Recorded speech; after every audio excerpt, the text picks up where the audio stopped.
రక్షకుడును మన ప్రభునైన యేసుక్రీస్తు నామంలో మీ అందరికీ హృదయపూర్వక వందనములు. ఈరోజు దేవుని వాగ్దానము 99వ సంకీర్తన 9వ చరణము. మన దేవుడైన యెహోవా పరిశుద్ధుడు, మన దేవుడైన యెహోవాను ఘనపరచుడి, ఆయన పరిశుద్ధ పర్వతం ఎదుట సాగిలపడుడి. హల్లెలూయా. మరి ఈరోజు దేవుడు మనకి దయచేసినటువంటి వాగ్దానము మరి ఎంతో గొప్పది. మరి మనల్ని దేవుడు గడిచిన సంవత్సరం అంతా కాపాడి నూతన సంవత్సరంలోనికి దేవుడు మనల్ని అడుగు పెట్టించారు కదండి. మరి నూతన సంవత్సరం దేవుడు మనకి ఇచ్చినందుకు మనం దేవునికి ఏం చెల్లించాలి? కృతజ్ఞతాస్తుడు చెల్లించాలి. దేవుణ్ణి స్తుతించి ఘనపరిచేటువంటి వారంగా మనం ఉండాలి. అందుకే ఈరోజు దేవుని యొక్క వాక్యం మనతో మాట్లాడుతుంది. మన దేవుడు పరిశుద్ధుడు. హల్లెలూయా. మన దేవుడు పరిశుద్ధుడు గనుక ఆయన పరిశుద్ధమైనటువంటి నామములో మనం ప్రవేశించి మన దేవుణ్ణి మనం ఏం చేయాలి? ఘనపరిచేటువంటి వారముగా ఉండాలి. హల్లెలూయా. మనము మన దేవుణ్ణి ఘనపరిస్తే, మనము దేవుని సన్నిధానంలో ఆయన ఇచ్చినటువంటి దినములకై, ఆయన మనకు ఇచ్చినటువంటి రక్షణ భాగ్యముకై, ఆయన మనల్ని కాపాడిన విధమును మనం తలుచుకుని దేవుణ్ణి ఘనపరిచేటువంటి బిడ్డలుగా ఉండాలి.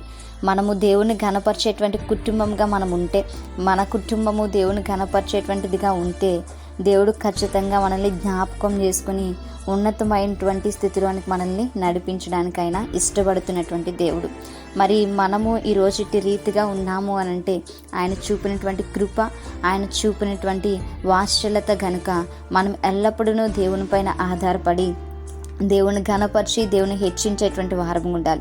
ఆయన ఎదుట సాగిలు పడేటువంటి బిడ్డలుగా ఉండాలి.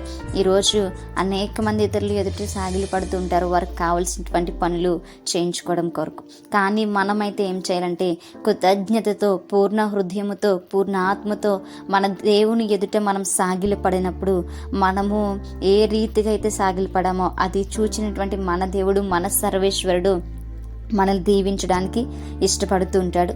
మనల్ని హెచ్చించడానికైనా ఇష్టపడుతుంటాడు. ఆయన యొక్క చేతుల కింద మనం భద్రంగా ఉంచబడాలి అని అంటే మనం ఆయన స్తుతించుదాం, ఆయన ఘనపరచుదాం, ఆయన నామాన్ని హెచ్చించుదాం, ఆయన మహిమపరిచేటువంటి బిడ్డలుగా ఉందాం. ఆయన కొరకు, ఆయన యొక్క రాజ్య వ్యాప్తి కొరకు మనం వాడబడేటువంటి వారముగా ఉందాం. ఆయన పరిశుద్ధమైనటువంటి సంఘముగా సిద్ధపడి ఆయన రాకడకు నిరీక్షణతో ఎదురు చూచి ఆయన యొక్క బిడ్డలుగా ఆయన యొక్క రాజ్యాన్ని స్వతంత్రించుకునేటువంటి వారముగా ఉందాం. అటువంటి కృప దేవుడు మనందరికీ కూడా అనుగ్రహించునుగాక. ఆమేన్. ప్రార్థించుకుందాం. పరిశుద్ధుడా, మహాగణుడా, యేసయ్యా నీకు వందనాలు ప్రభువా. నీ ఇచ్చినటువంటి ధన్యతకి వందనాలు. నూతన సంవత్సరంలో మమ్మల్ని ప్రవేశపెట్టినందుకు వందనాలు అయ్యా. నేను ఘనపరిచేటువంటి వారముగా, నిన్ను స్తుతించేటువంటి వారముగా, నిన్ను హెచ్చించేటువంటి వారముగా, నిన్ను మహిమపరిచేటువంటి బిడ్డలుగా మేము ఉండుటకును సహాయం దయచేయమని నీ యొక్క నా ప్రభువా యేసయ్యా మందిరావరణలో ఎల్లప్పుడూ మేము ఉండుటకును ఇష్టపడేటువంటి వారముగా ఉండుటకు మా హృదయాలను సిద్ధపరచమని ఈ యొక్క ప్రార్థన దయచేసి మీ పాదసన్ని చేర్చుకోమని యేసయ్యా అతి పరిశుద్ధ నామంలో అతి మిక్కిలి నెమ్మగా బ్రతిమలాడి వేడుకుని పొందించున్నాము మా ప్రియ పరలోకపు మా కన్న తండ్రి. Amen. Praise the Lord everyone. May God bless you all.